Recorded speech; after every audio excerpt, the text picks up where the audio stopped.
સુરત શહેર police commissioner Ajay Kumar Tomar senior સિટીઝનના એક સ્નેહ મિલન કાર્યક્રમમાં ઉપસ્થિત રહીને બહુ મોટી વાત કરી।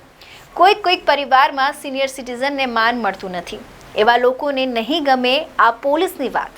શું કહ્યું વધુ પોલીસ કમિશનર અજય કુમાર તોમારે, આવો સાંભળીએ તેમના જ મુખે। કોને નહીં ગમે? કોક પરિવારમાં જ્યાં સિનિયર સિટીઝનને સંપૂર્ણ માન મળતો નથી, સન્માન મળતો નથી, એના પરિવારના સભ્યોને આ વસ્તુ ગમશે નહીં। સામાન્ય સામાજિક જીવનની વાત કરી રહ્યો છું। હું ફરીથી કહું છું, આ પેઢીને હું વખોડવા ઈચ્છતો નથી, પરંતુ અહીંના પહેલાં હું ઘણા બધા સિટીઝમાં રહ્યો છું। અમદાવાદના એક કિસ્સા હું તમને કહું। જો કે મેં એને વાત કરી, આજે એના મોઢા માસ્ક વગર પ્રથમ વખત મને જોવા મળ્યા। ભાવનાબેન, બાકી બધા તમામ આગેવાનો અને સિનિયર સિટીઝન મિત્રો, ભાઈઓ અને બહેનો, એક ટાઈમ એવા હતા જ્યારે હિન્દુસ્તાન આઝાદ થયા કે આપણી સરેરાશ વય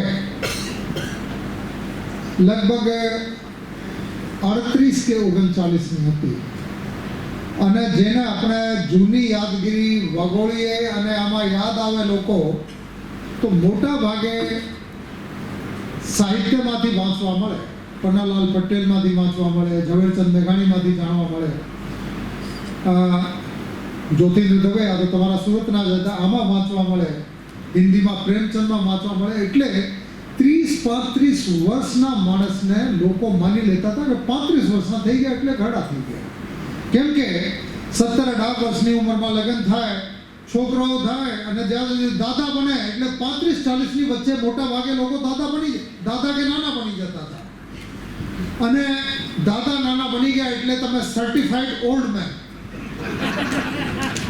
આ પ્રકારની પરંપરા હતી। અને સ્વાસ્થ્યની સેવાઓ પણ એટલી સારી નહોતી। આપણે ગમે તેટલી જૂના જમાનાની યાદો યાદ કરીને કહીએ કે ગ્લોરીફાઈડ ટાઈમ હતા, એવા ટાઈમ તેવા ટાઈમ હતા, આ જેવા સ્વાસ્થ્ય અને આ જેટલી આયુષ્ય માણસની ભૂતકાળમાં ક્યારેય નહોતું। હવે સિનિયર સિટીઝન તમે છો, આપણા બધાના માટે ખૂબ ખૂબ સન્માન મારા મગજમાં છે, પણ મને પછી યાદ આવે છે કે 2 વર્ષમાં સિનિયર સિટીઝન તો હું થઈ જવાનો છું આ પરિભાષામાં, અને કેમ કે હું 58નો તો થઈ ગયો, 2 વર્ષમાં 60માં થઈ જશો। પણ મને હજુ સુધી યાદ આવે છે કે હું જ્યારે યુનિવર્સિટીમાં ભણતો હતો, ને ક્યારની વાત કરું છું, 82 થી 84, લગભગ 40 વર્ષની જૂની વાત કરું છું, ત્યારે હું જેવી રીતે રનિંગ કરતો હતો, ત્યારે જેવી રીતે જમ્પ કરતો હતો, ત્યારે જેવી ટેનિસ રમતો હતો, આનાથી મને કંઈ ફેર આજ દિવસ સુધી જણાતો નથી। હું દરરોજ સવારે આ ગેમ રમું છું। તો સિનિયર સિટીઝનનો અર્થ આ નથી કે તમારી માનસિક ને શારીરિક ક્ષમતા ઓછી થઈ ગઈ છે। તમે માની લો, તમારા આડોશ પડોશના લોકો માની લે, તમારા પરિવારના લોકો માની લે, અહીં સુધી તો ચાલે, પણ સિનિયર સિટીઝન જે પોતાની જાતને આ માની લે કે હું સિનિયર સિટીઝન છું, આનો અર્થ છે કે હું અશક્ત છું, એટલે હું માનસિક રીતે હવે હું ભૂલવા માંડ્યો। હવે ભૂલવા માંડ્યો આ કંઈ અશક્તિની નિશાની નથી, આ તો આનંદની નિશાની છે। તમે 20, 22, 24, 25, 30, 40 વર્ષમાં ભૂલવાને અફોર્ડ કરી જ ના શકો, કેમ કે કોકના બોસ તમારા કાટલા પકડી લે, અથવા દુકાન ઉપર કોઈને આપેલા પૈસા તમે ભૂલી જાઓ તો નુકસાન થાય। હવે તમે ઓફિસે નથી જતા, મોટા ભાગે ધંધામાં રેગ્યુલર નથી, હવે ભૂલવાનું મગજ અફોર્ડ કરી શકે, હવે એટલે પરવડે। તો હું તો માનું છું કે જે માણસ કાંઈ ભૂલી શકતો નથી, આ માણસ ક્યારે આનંદિત રહી શકતો નથી। સારા સ્વાસ્થ્ય માટે 2-3 વસ્તુઓ બહુ જરૂરી છે, અને હું નથી કહેતો, આ સાયન્ટિસ્ટ પણ કહે છે। સારા સ્વાસ્થ્ય માટે, સ્વાસ્થ્યમાં માનસિક ને શારીરિક બંને આવી ગયા। પહેલી વસ્તુ કે તમે જમો પ્રમાણસર, ઓછું જમો, સારું જમો, થોડી કસરત કરો, અને છેલ્લું તમારી સ્મરણ શક્તિ નબળી હોવી જોઈએ, નહીંતર માણસ સ્વસ્થ રહી શકે નહીં। કેમ કે આ જીવનમાં ગમતી અણગમતી દરેક પ્રકારની વાતો હોય છે, અને આ જે બુદ્ધિ છે, માનવની બુદ્ધિ છે, આ બુદ્ધિની વિશેષતા છે કે અણગમતી વસ્તુઓને ભૂલતી જ અને જે વસ્તુ સામાન્ય હોય, ગમતી હોય અને હોય એને તાત્કાલિક ભૂલી જાય છે. તો માણસ જિંદગીમાં એક જ વસ્તુ યાદ રાખ્યા કરે, મને તકલીફો શું શું છે. કોઈ ભાઈ કહે મને સાંભળવામાં થોડી તકલીફ છે. અરે યાર, તને દેખાય છે બરાબર, તમારા મગજ બરાબર કામ કરે છે, તમારા હાથ પગ કામ કરે છે, આ તમે તાત્કાલિક ભૂલી જાઓ છો. એક વખત કાનમાં થોડું ઓછું સંભળાય છે, આનાથી કાંઈ મોટો ફેર પડતો નથી.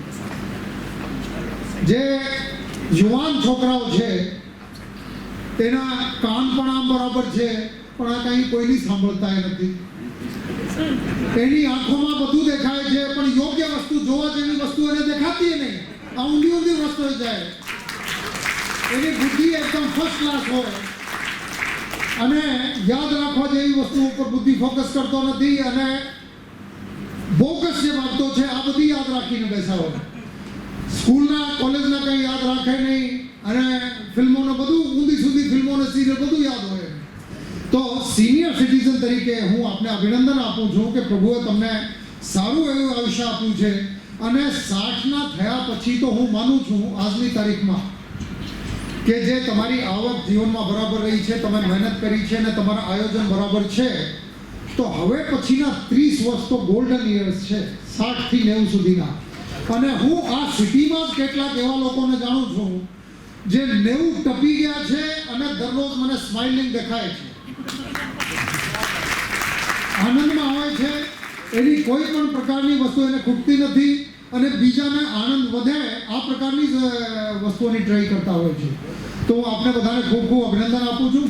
ત્રીજી વસ્તુ હું ભૂલી ગયો છું, પહેલી કે બીજી કઈ હતી. હું બહુ આનંદમાં રહું છું.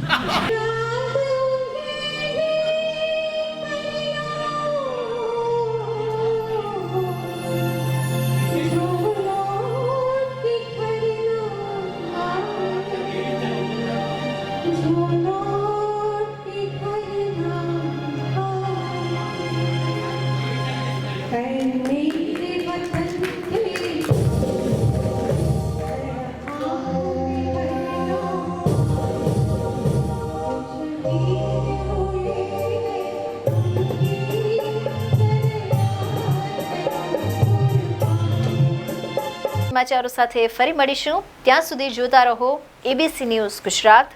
નમસ્કાર.